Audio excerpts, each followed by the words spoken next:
first batch of Indians have been evacuated from Iran.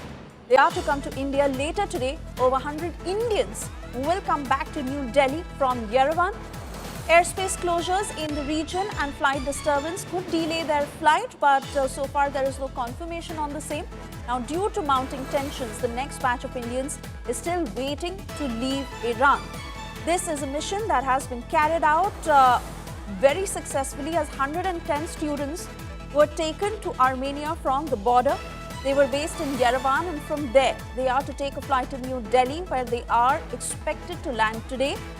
The rest of the students and other Indians who are still in Iran, efforts are on to be able to evacuate them at the earliest. So this primarily is the first batch of Indians that has been evacuated so far.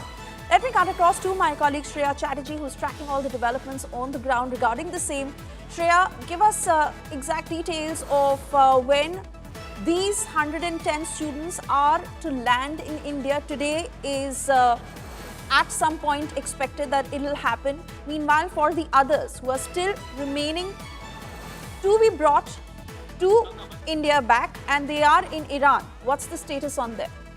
Well, Swesha, tonight we will be seeing the first batch of students land in the national capital. They are the ones who were evacuated from Tehran to the Armenia region, and subsequently from Yerevan they are taking a flight. They're already on board the flight that will be landing post-noon in Doha. Subsequently, they will be taking the second flight from Doha to the national capital that is expected to land somewhere around 10:15. There must be some delay expected.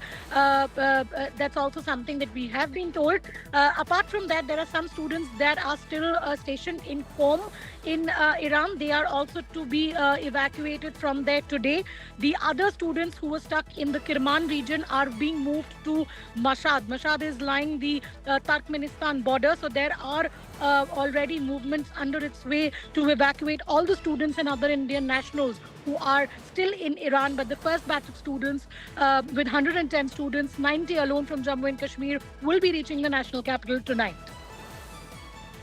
All right, Shreya, many thanks for getting us those details as we continue to track every movement of those Indians, some who are stuck in Iran, some who are to be brought back to New Delhi today. Parents of those students who heave a sigh of relief that their children are expected to come back in the